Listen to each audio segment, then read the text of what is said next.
Good morning. On behalf of the staff of the Department of Human Rights, we welcome you. It's gratifying to see so many of you here to help us celebrate and be inspired. I want to, first of all, extend my gratitude to our Commission on the Status of Women, as well as our Friends Group, that without whom a lot of the work that we do at the department level would not happen. So thank you. I, of course, wanted to also join Phyllis in thanking our staff who have relentlessly spent a lot of time putting together all the details of this event, including a script for Phyllis, Beth, and myself, which I'm currently not following. So I will get back to that in just a little bit, but I wanted to, before I do that, I wanted to read a little passage called The Rules for Being Amazing by Robin Sharma. As you listen to these words, I think you will agree that Mr. Sharma must surely have based them on the amazing women we are here to honor today. So here it goes. Risk more than is required, learn more than is normal, be strong, show courage, breathe, excel, love, lead. Speak your truth, live your values. Laugh, cry, innovate, simplify. Adore mastery, release mediocrity. Aim for genius, but stay humble. Be kinder than expected, deliver more than is needed, exude passion, shatter your limits, transcend your fears. Inspire others by your bigness. Dream big, but start small. Act now, don't stop, change the world. Ladies, my deepest appreciation and gratitude for all that you have done and continue to do. Okay, I'll get back on the script now. It is my honor today to introduce the Lieutenant Governor and the Governor. For those of us who are on the Governor's Cabinet, they are, for us, a wonderful example of partnership in leadership. They are given us this great example of how we collaborate and can do more as a team. I will begin by introducing the Lieutenant Governor and invite her up here, and she will, at the end of her talk with you, invite the governor up here. So the Lieutenant Governor grew up in Charles City, Iowa, and resides in Osceola, where she previously served as county treasurer and state senator. Lieutenant Governor Reynolds served as co-chair of the Governor's Science, Technology, Engineering, and Math Advisory Council. Her passion for STEM education was recognized by STEM Connector, and when she was the only elected official named to their 100 Women Leaders in STEM. She currently chairs their STEM Food and Ag Council. She has led economic development trade missions to China, Germany, South Korea, Vietnam, the Philippines, and Thailand. Lieutenant Governor Reynolds was recently selected as the chair-elect of the National Lieutenant Governors Association. Her term as chair will begin next July. She and her husband, Kevin, have 3 daughters and 6 grandchildren. Please help me welcome Lieutenant Governor Reynolds.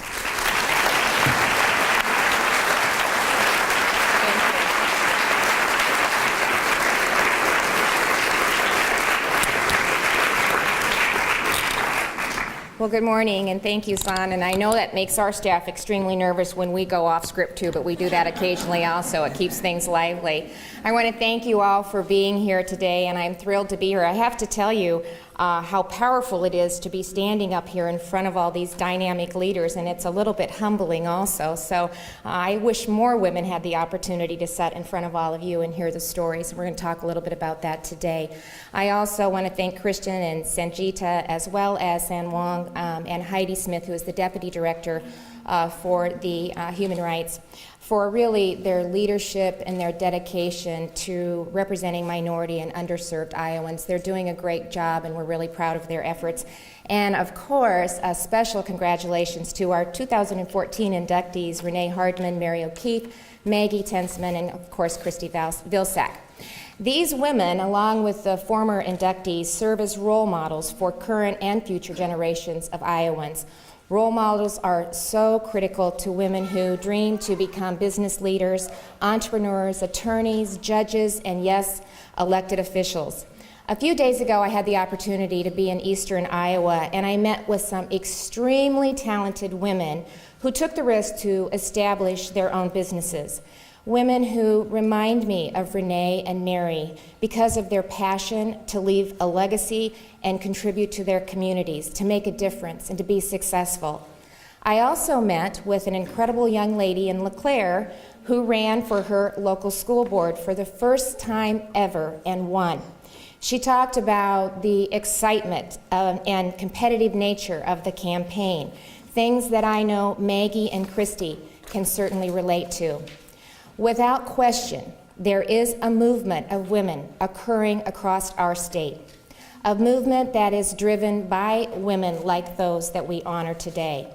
And this movement is really important to Iowa's economic vitality. Now, more than ever, Iowa has the opportunity to continue its unparalleled growth by unlocking the potential of all of our talents, especially true for women-owned businesses, women in leadership, women on corporate boards, and of course, women in elected office. To build the momentum, we are continuing to cultivate diverse talents across those 4 areas and really helping to initiate statewide conversations about the challenges, about the opportunities that are facing Iowans. So this means highlighting the pockets of excellence like the Iowa Women's Leadership Conference, the National Association of Women Business Owners, Ascent, Lift Iowa, 50/50 by 2020, just to name a few of the organizations that are really pulling together to network and highlight what's working and what's not. The Malcolm Gladwell's book, The Tipping Point, he explained that a tipping point is that magic moment when an idea, trend, or social behavior crosses the threshold. It tips and spreads like wildfire, and that is exactly what I hope we are seeing today right here in Iowa. We're seeing, I think, an unprecedented level of enthusiasm and support for women to achieve personal and professional success. This fall, we have the ability to elect the first woman to the United States Senate and to the United States House of Representatives. And at the state level, we have as many as 49 women who are running for re-election or for the first time as a senator or a representative. It's amazing to consider that the first woman to serve in the Iowa Assembly was elected in 1928 to the House of Representatives. Her name was Carolyn Pendray. Carolyn was re-elected in 1931, and then she ran for the state senate and served 2 terms. One of her legacies was co-sponsoring legislation that improved property rights for women. Grateful to women like Carolyn, women who saw an opportunity to express their voice, show leadership, and to be a mentor to other women.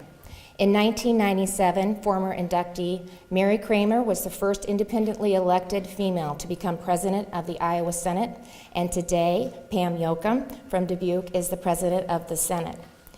And the first majority leader in the House of Representatives is Linda Upmeyer from Clear Lake. We've had talented lieutenant governors like past inductees Joanne Zimmerman, the first female lieutenant governor, as well as Joy Corning and Sally Peterson. And another former inductee, Willie Glanton, was the first African-American female to be elected to the Iowa legislature. On the business front, we're seeing women like Mary Ann Dringa leading a global manufacturing firm and serving as the first female president of the National Association of Manufacturers. Other role models of strong, successful business women include former inductee Sharice Yanni, who served as chair of the Iowa Association of Business and Industry, Connie Weimer, chairman of the Des Moines Business Record, DSM Magazine, and was the first woman to chair the Des Moines Chamber Federation, and the first woman elected to the Greater Des Moines Committee's Business Hall of Fame.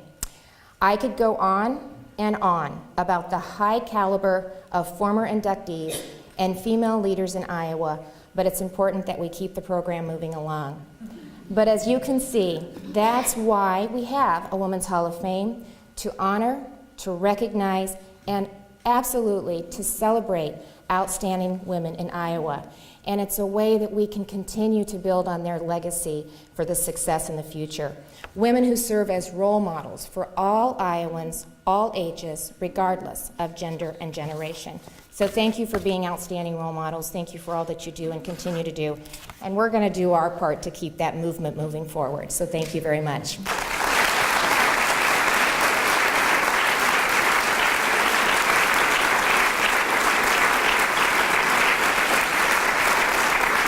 And now I have the distinct opportunity and pleasure to bring somebody to the podium that has been such a strong advocate for women and women leadership.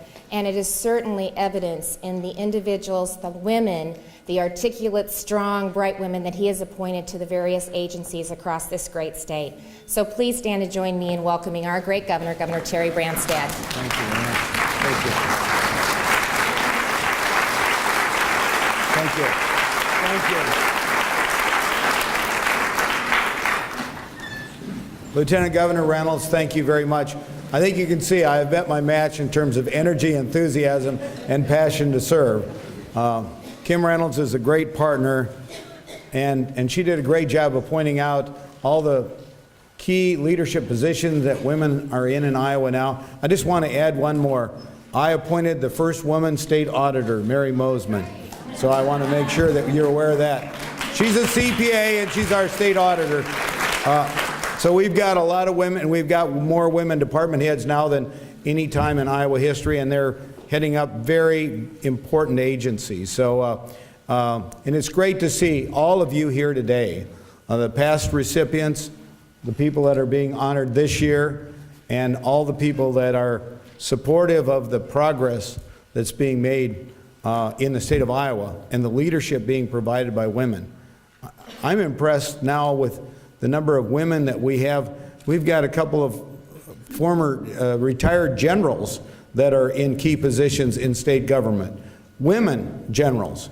You know, a woman doesn't get to be a general. I mean, it's pretty tough in the male-dominated military, but now we have our commandant of the Veterans Home, Jody Tymason.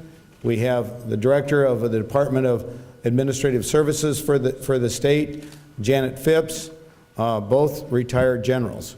And we have a lot of other women in very important positions. My job here is to read this proclamation. So I'm going to get back on the script. The proclamation reads as follows. And you know I can read it better without glasses, so I'm going to take the glasses off. Whereas the women of Iowa and the nation were granted the right to vote with the ratification of the 19th Amendment to the United States Constitution on August 26, 1920.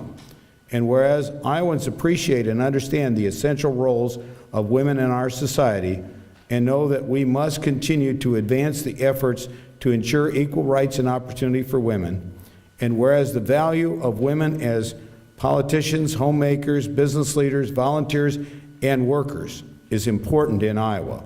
And whereas Renee Hardman, Mary Agnes O'Keefe, Margaret Maggie Tinsman, and Christy Vilsack symbolize the diversity of Iowa, demonstrating outstanding achievements in the fields of banking, business, civic involvement, social justice, and education, to which generations of Iowans can look to these remarkable individuals as role models. And whereas the Iowa Constitution has been amended to read that all men and women are by nature free and equal and have certain inalienable rights. And whereas the state of Iowa is committed to eliminating inequalities in its laws and in the attitudes of its people, and has made significant progress in that direction. And whereas women comprise nearly half of Iowa's full-time workforce, and whereas the state of Iowa affirms its commitment to the advancement of equal rights for women through the work of the Iowa Commission on the Status of Women, and whereas Iowa's dedication to the principles of equality and fairness is an integral part of our state's foundation, and Iowans are proud of the progress made and are dedicated to continuing efforts needed to assure equality for women. Now, therefore, I, Terry E. Branstad, Governor of the State of Iowa, do hereby proclaim August 26, 2014 as Women's Equality Day in Iowa, and I urge all Iowans to consider the many contributions of women to our society and to increase their awareness of the importance of equal opportunities for all of our citizens. Signed on this, the 23rd day of August.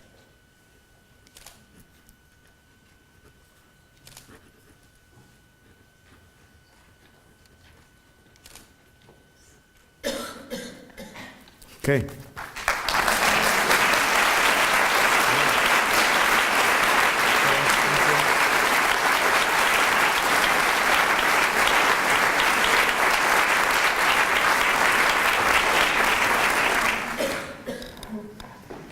As you have just heard, August 26th is Women's Equality Day. So today we are, in addition to celebrating the achievements of this year's Hall of Fame inductees, we also celebrate the great struggle of those who worked tirelessly to extend voting rights to women. The 19th Amendment was added to the U.S. Constitution 94 years ago to guarantee all women, all American women, the right to vote. Perhaps some of you had grandmothers or great-grandmothers involved in the women's suffrage movement.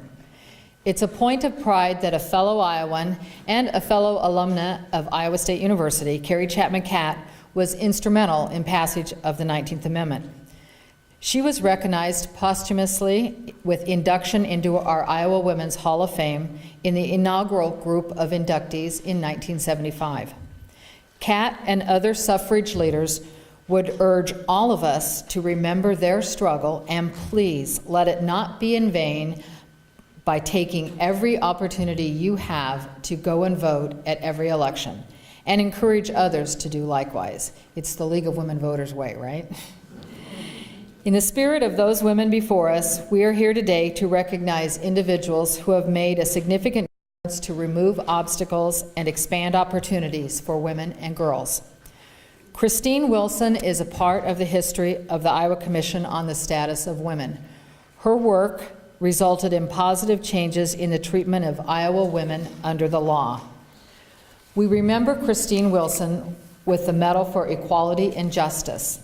And like Wilson, our honoree has an abundance of intellect, skill, and passion, which she has combined to create long-term changes toward greater equality under the law. The Honorable Celeste F. Bremer was selected to receive this year's Christine Wilson Medal for Equality and Justice. Chief U.S. Magistrate Judge Celeste Bremer was appointed to serve the U.S. District Court for the Southern District of Iowa in 1985. She is a graduate of St. Ambrose College and the University of Iowa College of Law. She also earned a doctorate in adult education from Drake University. Early in her career, Judge Bremer became involved and interested in the judicial selection process here in Iowa. Her interest was first as an applicant, then as a merit selection commissioner. Under her leadership as chair of the Iowa Supreme Court Council on Judicial Selection, she and other allies published the Handbook for Iowa Judicial Nominating Commissioners. It is still in use today. Judge Bremer conducts training for the Iowa Merit Selection Commissioners, helping them identify the qualifications for good judicial nominees. Judge Bremer served as a member of the 8th Circuit Gender Fairness Task Force in 1994. She is a member of the Infinity Project, and the focused mission of the Infinity Project is to increase gender diversity in the U.S. Court of Appeals for the 8th Circuit. She helped organize education programs for applicants, the public, lawyers, and anyone interested in getting more women into the pipeline for appointment to appellate courts. Her work has given attention to the need for transparency in the judicial appointment process, and at every step along the way, she asks, where are the women? She believes that a democratic society demands full participation of all its members and seeks to remove any barriers to full participation of qualified attorneys in the judicial branch of government, particularly those who have historically been excluded from service on the bench. Judge Bremer, as I ask you to come forward, I want to express our gratitude for all of the work you have made.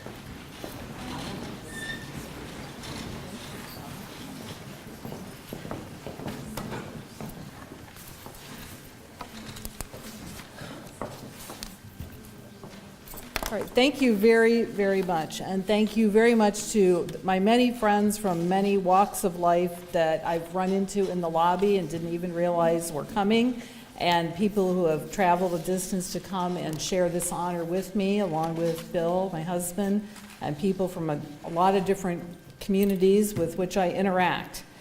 Thank you for recognizing my efforts to continue the work of Christine Swanson Wilson, who effected a positive change in the legal system by bringing equality and justice to all citizens. Although I did not know Christine personally, we were contemporaries in the legal system in the 1970s, and I think that had the opportunity presented itself, we would have been friends.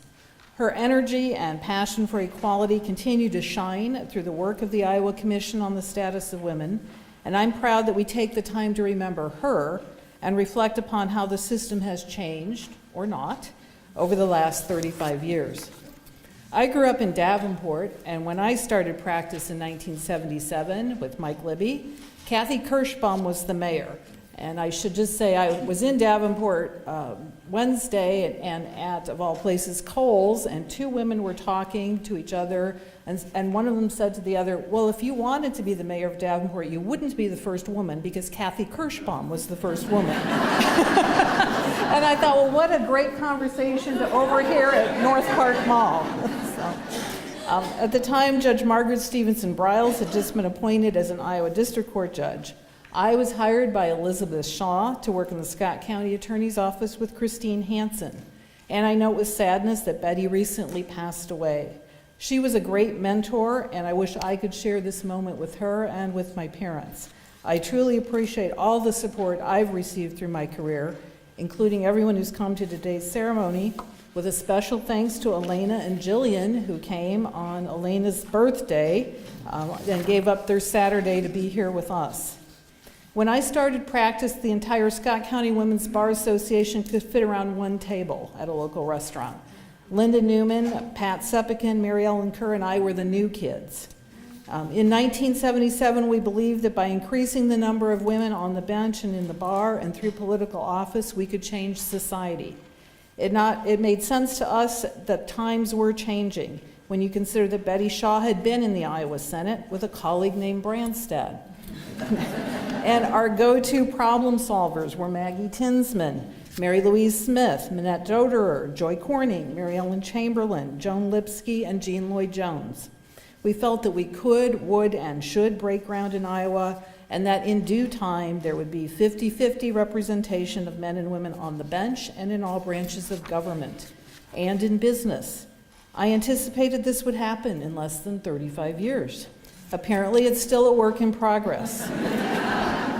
Or as my daughter says, Mother, you are so first wave.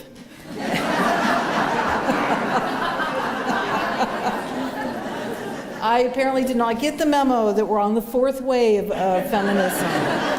So I'll keep in my first wave way and just plodding on, doing what I know how to do, asking why. I decided early in my career I'd like to be a judge, and had the good fortune of practicing with mentors like Mike Libby, who not only taught me how to try a case, but always stood for civil rights and fairness in the justice system, whether we were prosecutors or in private practice. He did not think it was unrealistic that within a year of graduating from law school, I started to apply for judgeships. After my first experience with the Merit Selection Commission, I decided we could do a better job at helping applicants, commissioners, and the public understand the process and make the process more user-friendly so that qualified applicants would not be discouraged from applying, perhaps repeatedly. It's important for all qualified applicants to stay in the pipeline. Little did I know that bringing transparency and organization to the Iowa Merit Selection process would become an ongoing lifetime project.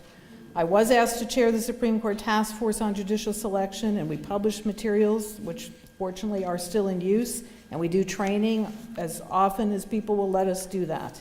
I continue to work through the Infinity Project, and we've certainly made strides in the Eighth Circuit because after 135 years, we now have 2 women on the Eighth Circuit. Woo, okay. We've tried to solve the pipeline issue, but work remains in the whole arena of judicial appointment and selection, whether you're in a merit selection process or a political process. In the late 1970s, a group of strong-minded women banded together in Scott County and across the state. We committed to ensuring that more than one well-qualified woman would apply for every judicial opening. Just ask Linda Newman that story. We did not want women to be considered token applicants or token appointees. Although I never made it to the state court, despite my repeated attempts, I've now served for nearly 30 years as a federal judge, and I try to serve as an example and a mentor to anyone who's interested in a judicial career. Because serving in the judicial branch of government is a very gratifying career in public service. And I'm glad that the merit selection process for United States magistrate judges happened to work for me. I've been lucky to spend my career mostly in Polk County and in the Southern District of Iowa with wonderful colleagues, and practice with our local bar associations and state bar, plus the Women Attorneys Bar Association and Polk County Women Attorneys, and great colleagues such as Roxanne Ryan, who continue efforts and to continue to push to increase diversity on the bench.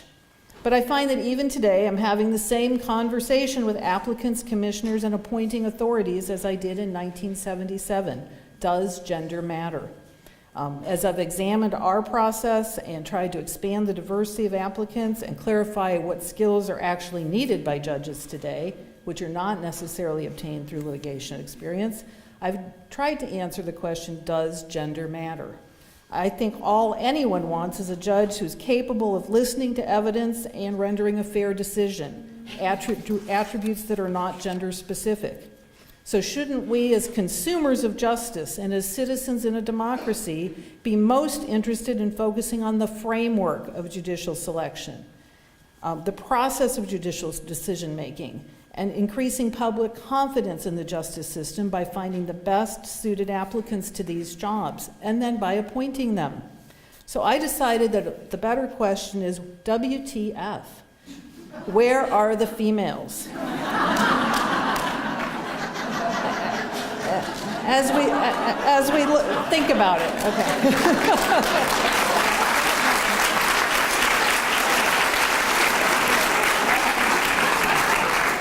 As we look around and see only about 20% of our judges are women, why do we accept the answer, your turn will come, when we know that our turns have come repeatedly and women are still not equal in representation on the bench? Shouldn't we demand that all three branches of government offer full opportunities for service from all of its citizens, male and female? There is still work to be done, and I challenge anyone interested in equality and justice, whether you're the appointing authority, such as a governor, an applicant, a nominating commissioner, or a member of the public, to step up and say, WTF, where are the females? Demand an accounting and solve the institutional barriers to women's appointment to the bench. If not you, who? And if not now, when? I offer this invitation because I haven't been able to solve this problem yet, and I hope to offer the next generation of women, like my friends Elena and Jillian, an answer so that they will have an opportunity for full participation in any branch of the government that they may choose to serve. Because justice must not only be done, it must be seen to be done. So thank you for continuing this work and for supporting the efforts for Christine Swanson Wilson. I'll be with you for at least another 30 years and carry on this conversation with you. Thank you.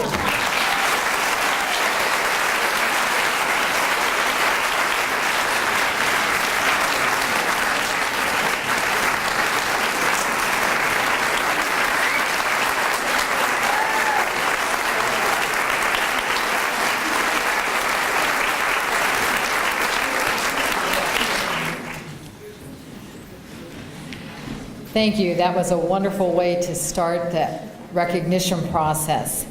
And I am going to turn the program over now to Commissioner Beth Coonan, who chaired the Hall of Fame Selection Committee. Beth will introduce our 2014 Hall of Fame inductees. And linked to one of those inductees is another recognition I should have made earlier when I was talking about officials who were serving as public servants at the state level. We also have not just a former governor, but the U.S. Secretary of Agriculture, Tom Vilsack. Thank you for being here.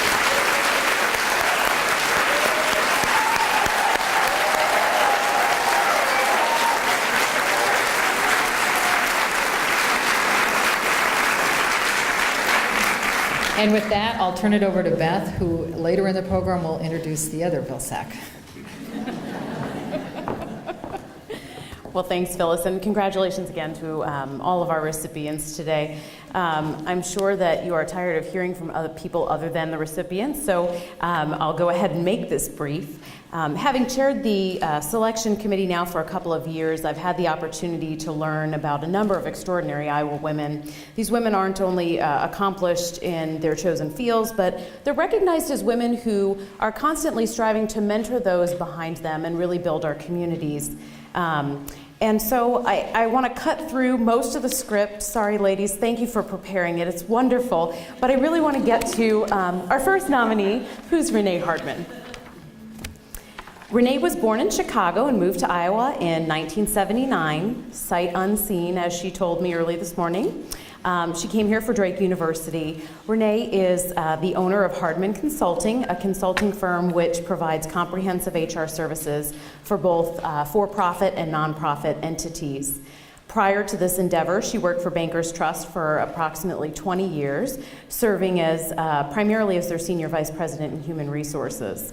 Her focus on diversity and equality resulted in significant and important changes in the areas of talent acquisition, employee development, employee engagement, and community outreach. The changes that occurred under Ms. Hardman's leadership resulted in her prior employer receiving the partnership's Diversity Award 3 times and the NAACP Merit Employer Award on multiple occasions. Ms. Hardman has partnered with the Oak Ridge Neighborhood Services and assisted in developing a summer youth program that sustained itself for approximately 18 years. This program provides summer jobs and educational opportunities for minority youth, and it's focused on those young people in our community that really have limited access to career choices. The program has really become a mainstay of youth employment training programs in the Des Moines metro area, and I think it's just kind of a big deal, Renee. Renee is also past president of the Chrysalis Foundation. For 9 years, she chaired the GEMS, which is Growing and Empowering Myself Successfully. The GEMS program mentors young women from the ages of 14 to 16. Renee is also a 17-year volunteer for Big Brothers Big Sisters of Greater Des Moines, and also she served in the capacity of a board member and a Big Sister. She serves on the board of Character Counts of Iowa, and she's a committed board member for Dress for Success. She's an active participant in the United Way's Women Leadership Early Childhood Initiatives and volunteers for the Girl Scouts of Greater Iowa. A group of friends and colleagues of Ms. Hardman say, "You will not meet a woman more dedicated to the growth and empowerment of women and children in the state of Iowa." As a former senior VP at Bankers Trust, Renee was always willing to break new ground and provide opportunities to those individuals in our community who might not have access or the ability to seek out these opportunities. Renee encouraged her former employer to participate in a program which gave women the opportunity to get off welfare through the development of practical workforce skills and knowledge, and Renee hired the first participant to work in her department. So, ladies and gentlemen, I give you Renee Hardman.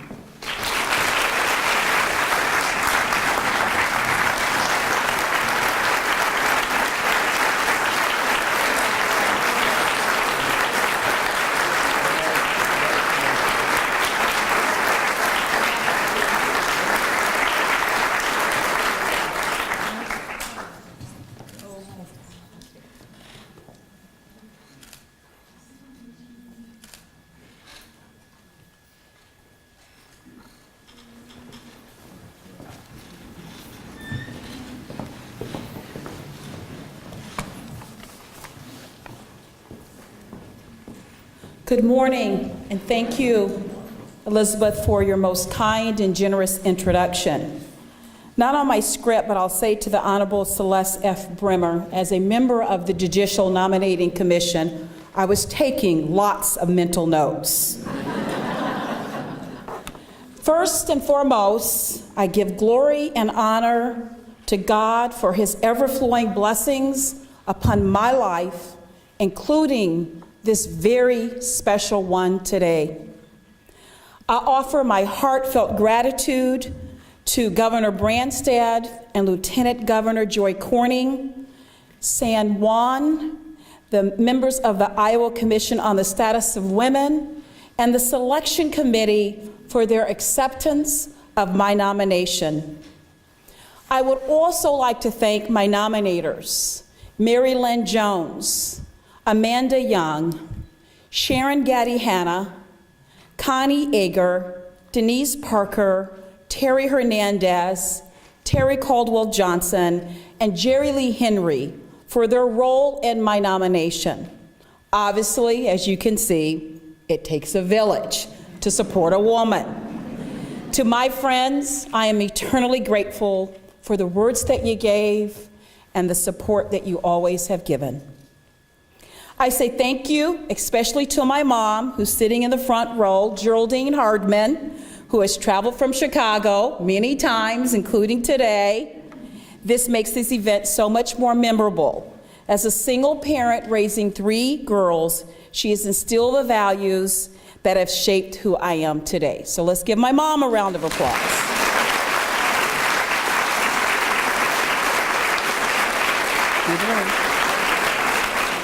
Of course, I would be remiss if I didn't give a shout out to my sisters of Delta Sigma Theta Sorority Incorporated. Where's my ladies in red there?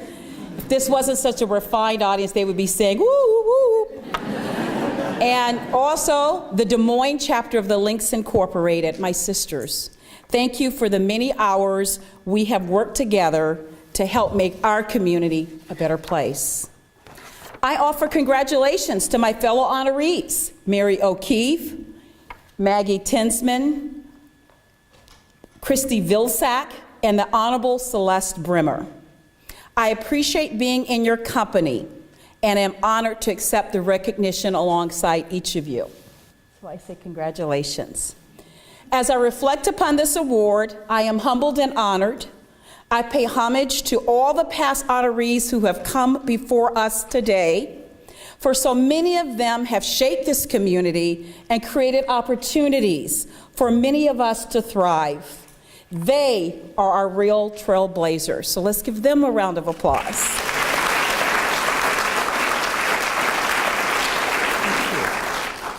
While I am being recognized for the giving of my time, talent, and treasure and helping women and youth, is something that doesn't quite feel worthy of being recognized, because it is what many of us do each and every day of our lives. I don't do it for the recognition. I give because I'm reminded each and every day of one of my favorite biblical verses in Luke chapter 12, verse 48, to whom much is given from him, much is required. My journey to Iowa started in late August 1979, and who would have known 35 years later, I am sharing a platform with so many outstanding women and for so many women to come. My yearning and commitment for giving back and helping others succeed started some many years ago and has become my lifelong passion through the work that I do with Big Brothers Big Sisters, the Chrysalis Foundation, Dress for Success, Oak Ridge Neighborhood Services, and so many more. I find that the most memorable parts of our lives are times we give back when no one is watching. I have neighbors here that have come to be with me today, and I know that they wonder whether I really even live in the house, because they never hardly see me. And that's because I am really, truly out trying to make a difference in the world and the community in which I live. I always want to help those that are most disadvantaged, the voiceless, the person who has lost hope, and the young child who needs someone to guide them in the right direction. One of my most memorable life experiences was volunteering to teach a Sudanese woman the alphabet, her ABCs. Little did I know when I first started to teach her, I had to first teach her how to hold a pencil, because women were not able or were not allowed to really take advantage of educational opportunities. It was a humbling experience. Most of my life work is helping women, minorities, and youth. You see, if it were not for the role models that impacted my life, I would not be standing before you. Some 40 years ago, I could have easily become a product of an unfavorable statistics in Chicago. But here I am, a proud Iowan who hopes to leave a legacy of impacting lives and enabling others to walk in my footsteps. As a philosopher once said, named Wilfred Greenfield, real joy comes not from ease or riches or from the praise of mankind, but for doing something worthwhile. When I look into the audience, I see a number of young women who I've mentored, and I hope to have inspired in them to look outside of yourself, give with an open heart, pursue your passions with vigor, and make meaningful long-term commitments to serving others while making a difference in the world. In other words, pay it forward. Sometimes it may fall upon you when you are doggedly tired, had a very rough day, and have dispensed with as much emotional capital as you think you may have. But it could be just one of those days that a homeless woman stops you on the way home from work and runs in front of your car and asks you for help, for shelter and food. I tell you that story because it's my real life personal testimony. Helping others doesn't always come when it's convenient. As I take my seat, I leave you with the words of the great Dr. Martin Luther King Jr., quote, "No work is insignificant. No labor that uplifts humanity has dignity. All labor that uplifts humanity and has dignity and importance and should be taken with painstakingly excellence. Let's all go out there and let the work we do speak volumes for who we are.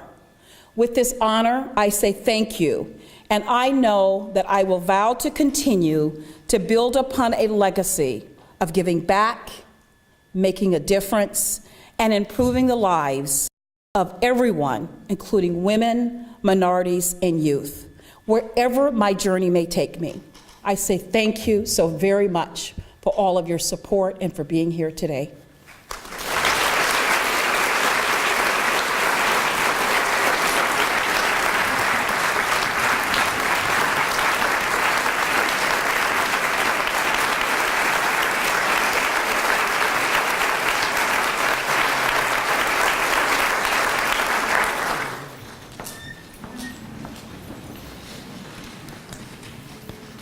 Thank you again, Renee, and congratulations. Our next inductee is Mary Agnes O'Keefe. Mary was born in Illinois and moved to Iowa in 1978. She attended Northern Illinois University, where she earned her degree in social work. She's the former Senior Vice President and Chief Marketing Officer of the Principal Financial Group. For 25 years, she was responsible for corporate marketing, branding, communications, corporate giving, and community relations. She also worked in human resources and strategic development. Mary mentored countless women and men at Principal Financial Group and throughout the community. Her nominators shared that she was always willing to meet with and share her guidance to those who were new to the community, looking to advance in their careers, and women looking to find solutions to the age-old conflict between being the primary family caregiver and having a meaningful career. Mary was an advocate for flexibility in the workplace, particularly during a woman's early years of parenthood. She gave her staff opportunities to develop innovative worksite and home solutions. Just a few of her many accomplishments include developing the vision and leading the team for the completion of the Principal River Walk here downtown, being a key driver in downtown development in Des Moines, raising millions in charitable donations for Iowa nonprofit organizations through the Principal Charity Classic, United Way, and the Community Foundation of Greater Des Moines. She's a co-founder and volunteer member of Maddie's Circle, which is a program to mentor women in community leadership and inspire more philanthropy among women. She also developed the Hire Our Heroes program to encourage the hiring of military veterans. Joan Betts, counsel for EMC Insurance Company, indicated to us that successful businesswomen who are dedicated to their communities need to be heralded. She has not only helped other women through her business success and community contribution, she has set an example for them. Mary O'Keefe has been an extraordinary businesswoman and citizen of the city of Des Moines and of the state of Iowa. So with that, I give you Mary O'Keefe.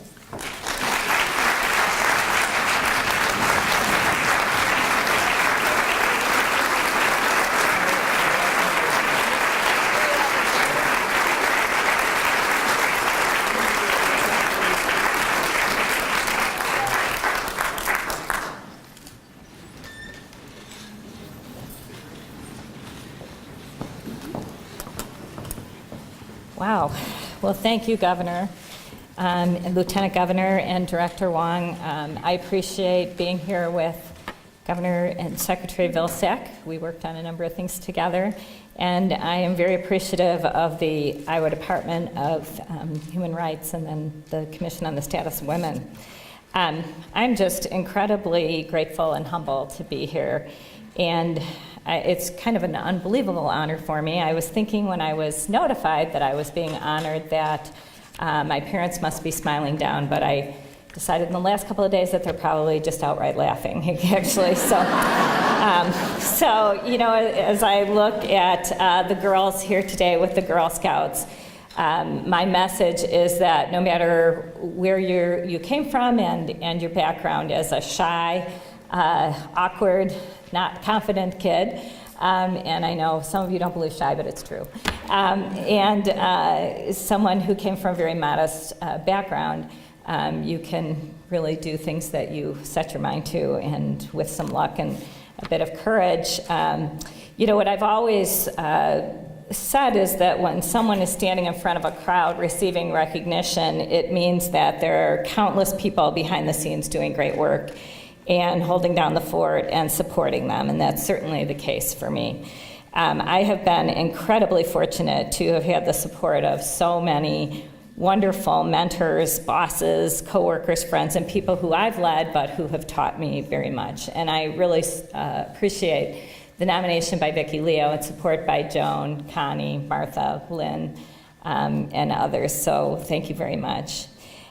You know, it's often said that people need to make their own mistakes and learn their own lessons. And of course, that's true to a certain degree, but I'm certainly here to tell you that I have learned very much. So many of my lessons from watching, listening, asking questions of great people and leaders, and certainly have made my own mistakes. But I think it might have been Yogi Berra who said that you can observe a lot just by watching. So, you know, what I think about when I think about what it took to teach me and support me, I think of my first mentors, who were my parents and my 10 brothers and sisters. And my brother Pat and sister Terry are here from out of town to represent the large crowd that I grew up with. And, you know, it's interesting because our parents taught us by examples. They didn't say, do hard work. Well, they did say that too. But they you know, the messages of hard work and giving back, even when they had very little, to, you know, get up when you fall down, do your best, fight for the underdog, show up, find humor in everything that you do. Usually it was either laughing at ourselves or at each other as I was growing up. Do your best and you know, never forget where you came from or who helped you along the way. They didn't tell us to do those things. They did those things we watched and learned. I count my blessings every night, and they certainly include my family. So thank you, Jeff, for more than 30 years. I was going to say 40, but 30 years of support. And my son, Michael, who is here, for your patience and humor and love. It was interesting. The intersection of this award with my retirement for the principal really gave me a unique perspective to look back on how fortunate I've been to have the great depth and breadth of experience. I should qualify that my retirement from the principal, after 25 years and after a dozen years of very meaningful work for the state of Iowa, I've decided I'm not ready to retire. I have a friend, Ward White, who says he failed retirement, and that's my plan, is to fail retirement as well. So I hope to continue to do good work for initiatives like Homebase Iowa and for great companies. If you'll indulge me for a minute, I'd like to share a few of the lessons that I've learned from so many of you and my mentors that helped me along the way. Under promise and over deliver, never give up. See something, say something. Think big but start small. Tell the truth and tell it fast. Fortune favors the lucky and the brave, and always say thank you. And just to close, I wanted to read a poem that my brother read at my dad's funeral, and I think while the Irish, while we tend to be a little bit morbid, the idea here is to think about some of the characteristics of people who are people that I admire. So here lies one who took his chances in a busy world of men, battled life and circumstances, fought and fell and fought again. Won sometimes but did not wail, lost sometimes but did not fail, took his beating but kept on going, never let his courage sail. He was fallible and human, and therefore loved his fellow men and women, kept his spirit undiminished, never laid down on a friend, played the game till it was finished, lived a Spartan till the end. So those are some of the words that I appreciate and honor, and I thank you again for this very great honor. Thank you.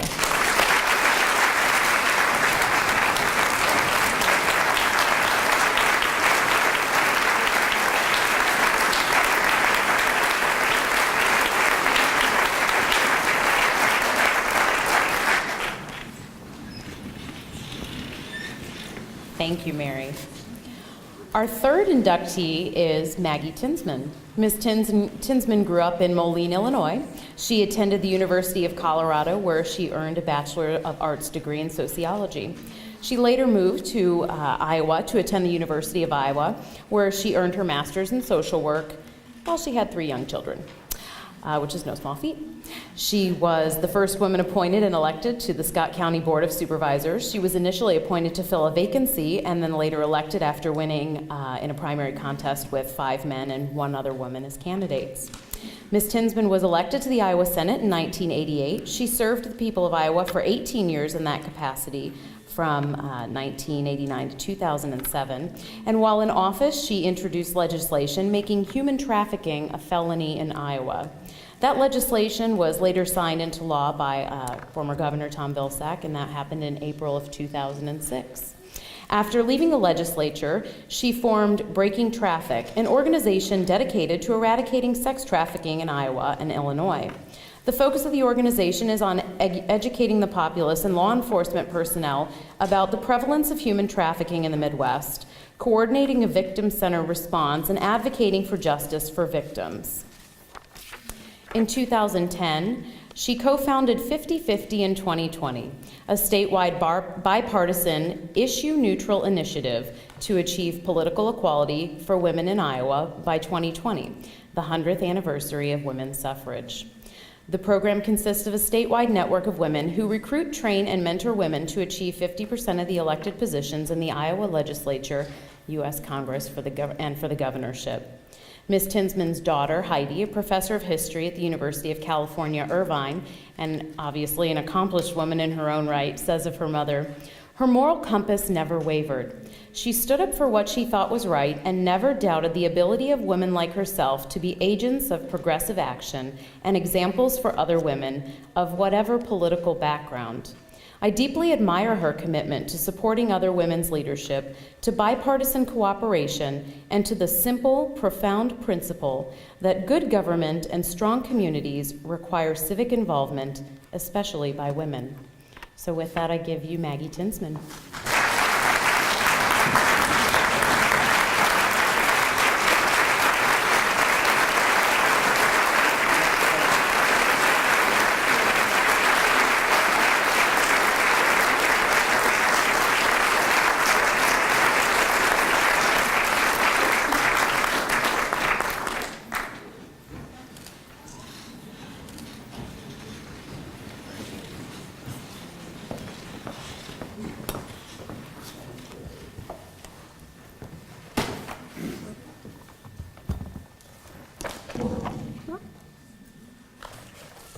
Well, first of all, I thank you, Governor and Lieutenant Governor and Elizabeth, as well as the three other lieutenant governors that are in our midst, as well as a lot of other elected officials and all of you. It's just a great honor that you have bestowed on me by selecting me to be included with such outstanding women in the Iowa Hall of Fame. I greatly appreciate this, as well as those who nominated me. Mary Ellen Miller, Executive Director of 50/50 in 2020, Iowa State Senator, former State Senator Jean Lloyd Jones, the co-chair of 50/50 in 2020, Bill Fenley, the Scott County Treasurer, as well as Dr. Heidi Tinsman, Professor of Latin American History, and my daughter.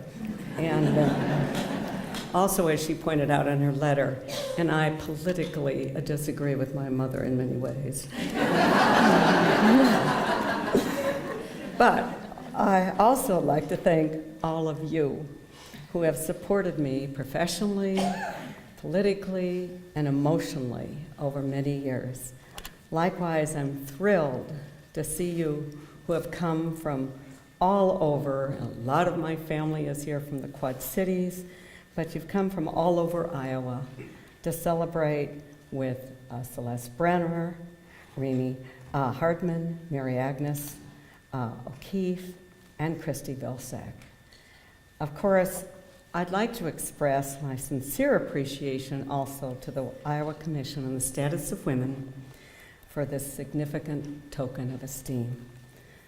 One of my favorite humorists is Will Rogers, who said, "Even when you're on the right track, you'll get run over if you just sit there."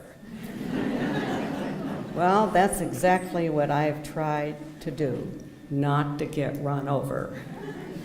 Not that I've always been on the right track, but oh no, but I have tried to be the kind of woman who always tries to influence others to change the status quo. Today, I'm still attempting to do just that by serving as the chair of Breaking Traffic and co-chair of 50/50 in 2020. And Breaking Traffic, as you've heard, and I'm going to repeat some of the things that have been said, is an initiative to stop sexual and labor exploitation in the Quad City area first, and then all over Iowa. We are dedicated to eradicating sex trafficking, particularly, which is really modern-day slavery, particularly for those under 18, through education to the public and to young people to spread awareness, as well as training service providers. I remember when I was in the legislature and we started talking about this. As you know, there are 150 people in the legislature. 149 of them said, "It's not here, Maggie." And I said, "Yes, it is. It's already in Williamsburg, Iowa, where it was prosecuted in 2005. And I remember talking to one senator and asking him to be a co-sponsor. And he said, "It's not in my area. I'm in the rural area." And I said, "Senator, I had no idea how supportive you are of slavery." He said, "I'm not." I said, "Well, you better sign this." He said, "Okay."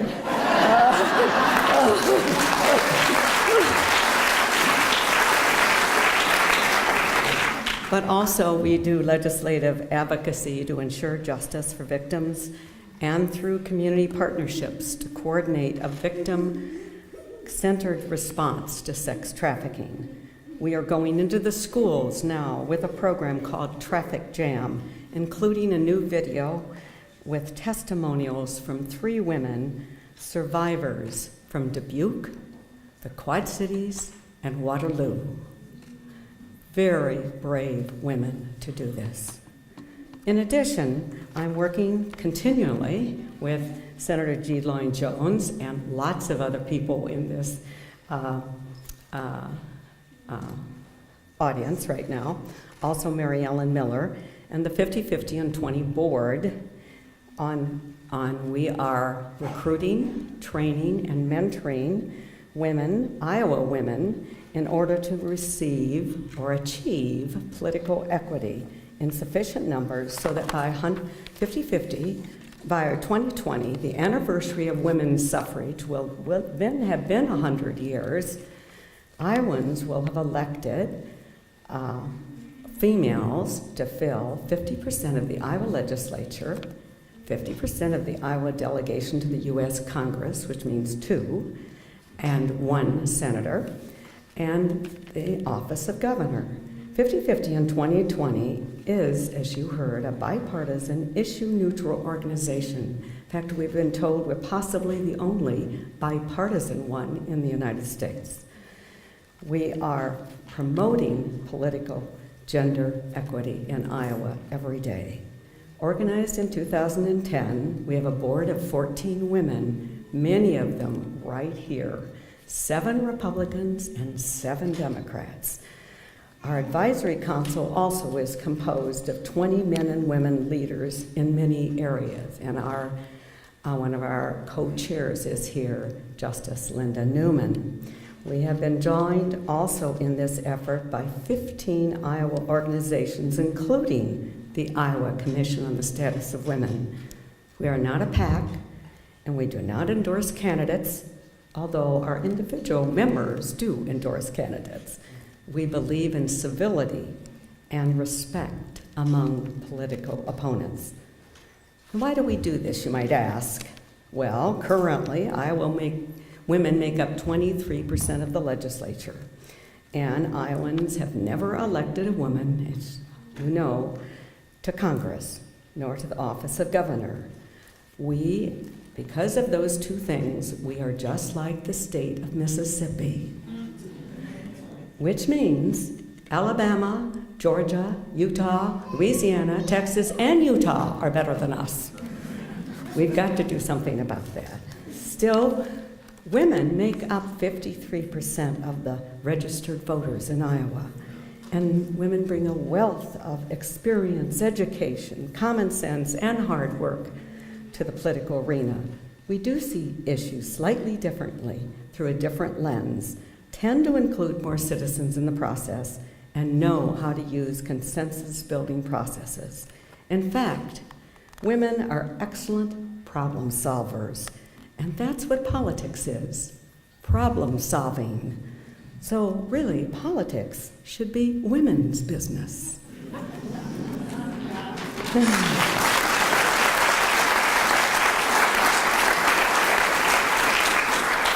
To achieve our goal, 50/50 in 2020 is emphasizing, as I mentioned, recruiting, training, and mentoring women candidates.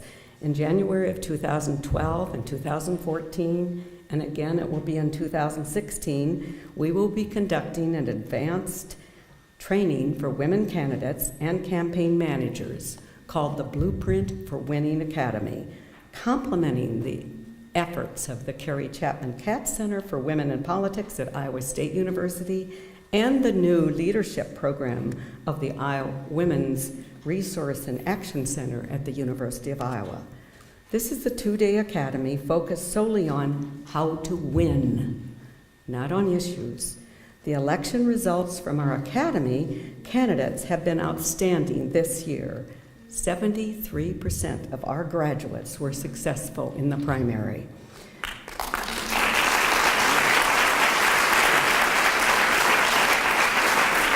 So now we're very excited that possibly Iowa, with your help, could be, in 2014, we could elect 1 or 2 women to the U.S. Congress as well as an Iowa U.S. Senator. We have 4 other programs as well. After the 2014 election, we will hold 2 post-campaign sessions, one for elected state representatives and how to be an effective new leader immediately, who you should know, etc. And I see Mary Kramer here, and she gave us that leadership 2 years ago. We're going to ask her to do it again.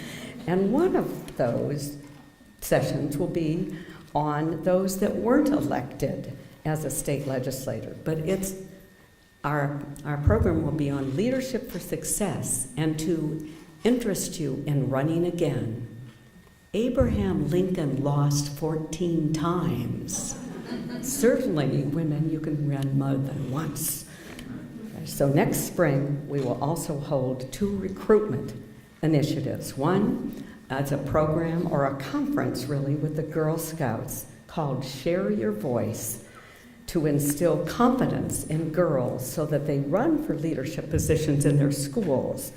This is a long-term initiative for 50/50 in 2020, because we're going to be working with parents, teachers, and the Girl Scouts organization, working with girls 4th grade through 8th grade, with the goal to ensure that all know that they have opportunities for political life in the service of our communities, our state, and our nation. And our 4th program is called See Yourself Here, which is demystifying the legislature by offering a 1-day program meeting senators, representatives, lobbyists in Iowa, state legal and fiscal staff, and press members, so that women will get used to what this kind of work is. But let me finish by a quote from Susan B. Anthony. And I quote, "There never will be complete equality until women themselves help to make laws and elect lawmakers," unquote. So you all on the Commission on the Status of Women are in the forefront of doing just that. I thank you for your leadership in initiating the Iowa Women's Hall of Fame and for including me in this extraordinary mission. Thank you.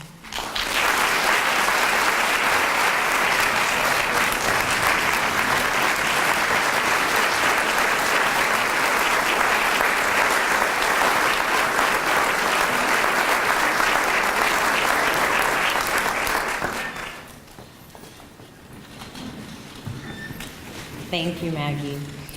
Our final inductee, Christy Vilsack, graduated from the Kirkland College in Clinton, New York, and earned her master's in journalism from the University of Iowa. She's committed her life to education and public service. For 25 years, she taught secondary and college English and journalism, and her experience inside the classroom led her to focus on education as Iowa's First Lady, as a candidate for Congress, and now as the spokesperson for the United States Agency for International Development. In her current role at USAID, Ms. Vilsack works with education sector partners and education leaders worldwide to build understanding of and support for international education solutions. Born and raised in Mount Pleasant, Ms. Vilsack also became familiar with another determined woman from her hometown, Arabella Babb Mansfield. Mansfield challenged the law and became the first woman licensed to practice law in the U.S. Iowa became the first state to accept women and minorities into its bar as a result of her tenacity. As teacher and First Lady, Ms. Vilsack shared that example with others to illustrate that when a gender barrier is eliminated for one person, it opens the doors for all who follow. With Ms. Vilsack leading the charge, a bronze statue of Belle Babb Mansfield was created and stands on the Iowa Wesleyan campus today. And more recently, she and the college developed the Mansfield Educational Symposium to celebrate women who have answered the call to serve and to explore non-traditional uses of legal education. Former Lieutenant Governor Sally Peterson says of Vilsack, Christy began a journey that became a lifelong quest to help girls and women improve their lives and achieve their dreams through education. As a teacher, First Lady of Iowa, as a director of nonprofit organization to reduce unintended pregnancy, as a candidate for U.S. Congress, and now as a USAID leader in efforts to promote child literacy throughout the world, Christy uses her considerable influence to open doors and foster equality for women and girls. So with that, I give you Christy Vilsack.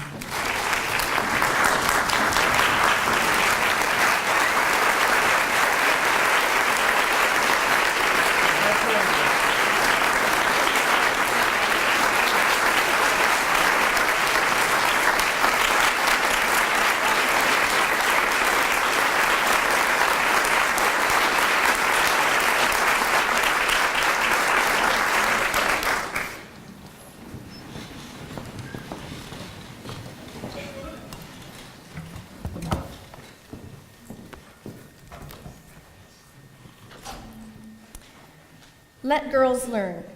In Nigeria, hundreds of young girls were kidnapped as they prepared for their final exams at boarding school. In Pakistan, a girl was shot for insisting that she and her friends have the right to learn. In Haiti, a young girl who couldn't afford to go to school showed up anyway, showed up every day until they let her stay. A threat to girls' education anywhere is a threat to progress everywhere. All girls should have the freedom to learn. It's time to unlock their potential. It's time to let them learn. Children born to educated mothers are twice as likely to survive past the age of 5. One more year of education increases a woman's income by up to 25%. A girl who has a basic education is 3 times less likely to contract HIV. An educated girl has a ripple effect. An educated girl is a healthier girl, a girl who will care for her own children, who will earn more income, who will reinvest that income in her family, her community, and her country. No one is more powerful than an educated girl. And yet around the world,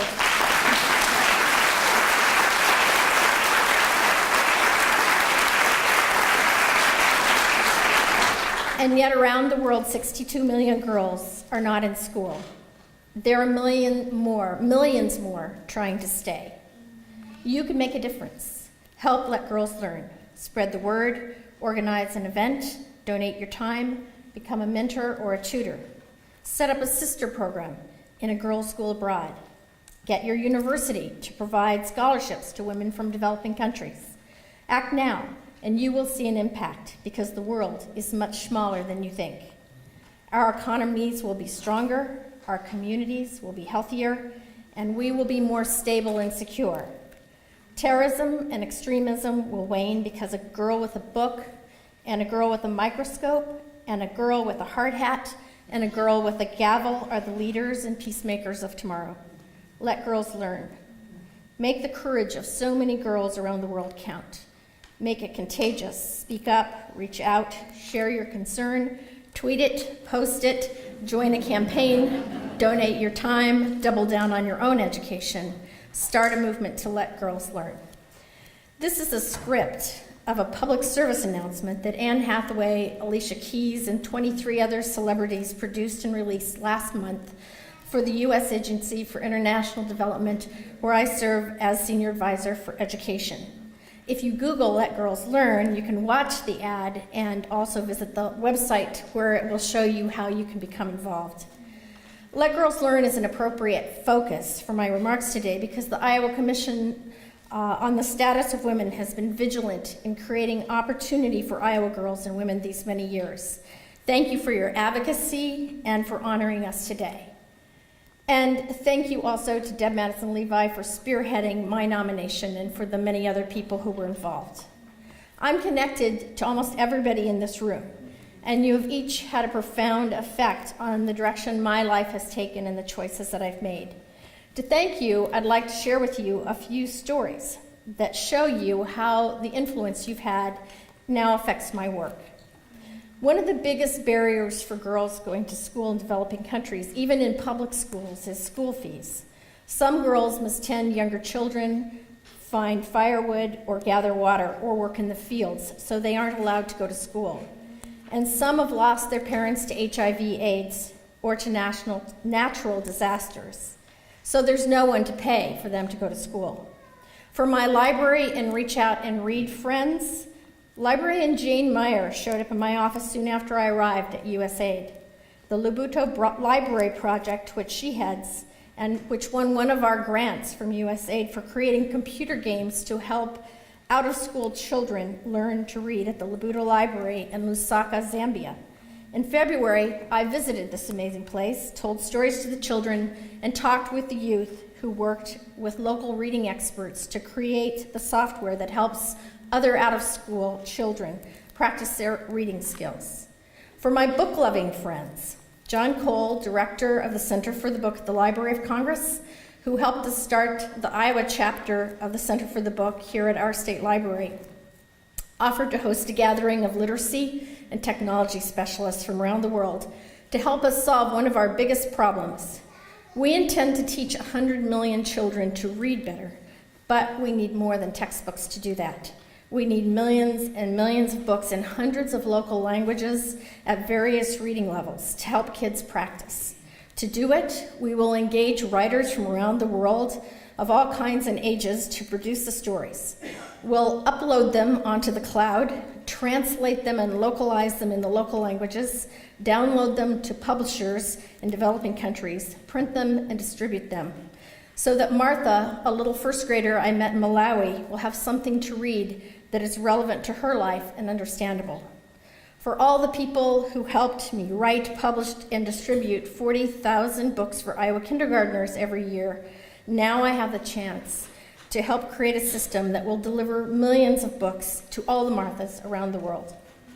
For all the teachers in the Iowa schools I visited, and for those teachers I taught with for over 25 years, I'd like to tell you about Nina, a 12-year-old peer teacher I met in Honduras a few months ago. She is already an accomplished teacher helping first graders learn to read, and she dreams of being a professional teacher someday.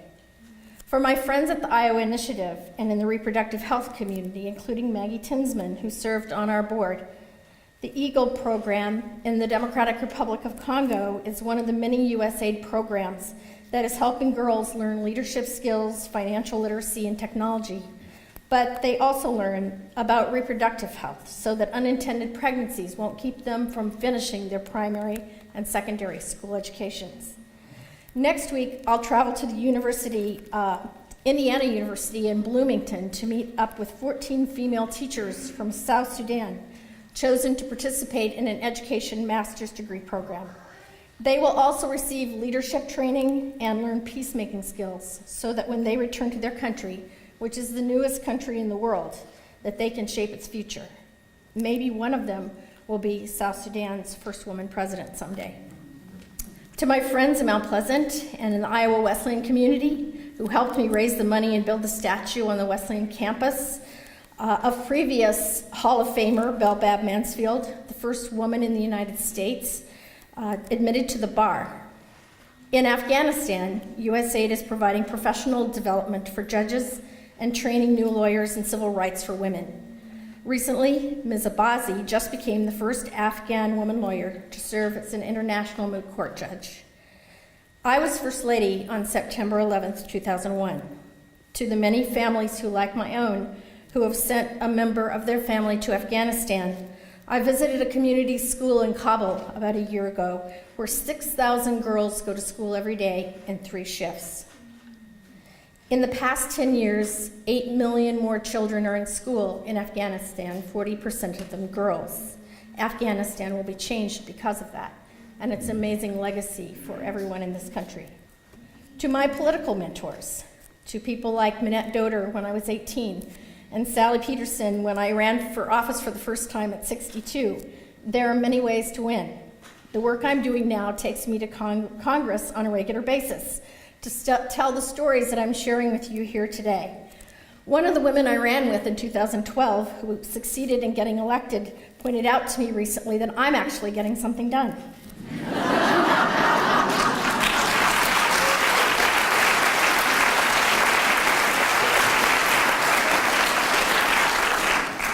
I think it's especially important that we acknowledge that if we want girls to learn, men and boys have to support them. I've been fortunate to have a father, brothers, a husband, and sons who've supported me in everything I've done. For my son, Jess, who started his legal career prosecuting domestic violence cases, and whose role model, Celeste Bremer, is also being honored today. One of the barriers to a girl's education in a developing country is physical and sexual violence in the home, on the way to school, and at the hands of her male teachers. We are trying to correct that. Thanks to another Hall of Famer, Bonnie Campbell, who gave Jess a chance to learn about domestic abuse and trafficking when he interned at the Department of Justice. And Jess, thanks for bringing our 3-year-old grandson, Ella, today.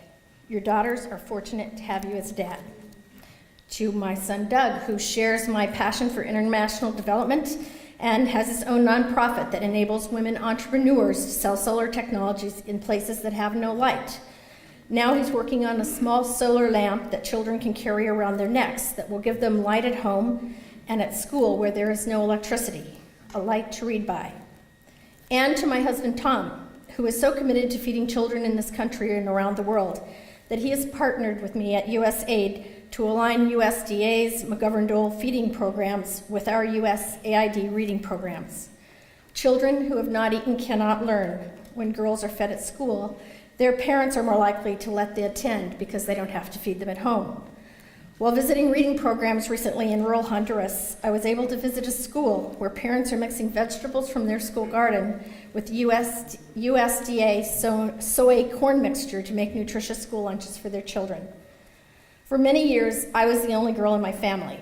Now I'm blessed with 2 amazing daughters-in-law, Kate, a pharmacist, who is home today with 5-week-old Caroline and 5-year-old Jake. Janet, Doug's wife, has her PhD in education and works for a private foundation that supports local initiatives in Denver. They are about to have their first child, so by the end of the year, the girls in our family may outnumber the boys. As a mother, grandmother, and teacher for 40-plus years, it's always about the future for me, preparing the next generation for the challenges they'll face. So thanks to all of you for helping me do that, and thanks for honoring me today. But just one more thing. Make the courage of so many girls around the world count. Speak up, reach out, at home and abroad. It doesn't matter where, just let girls learn.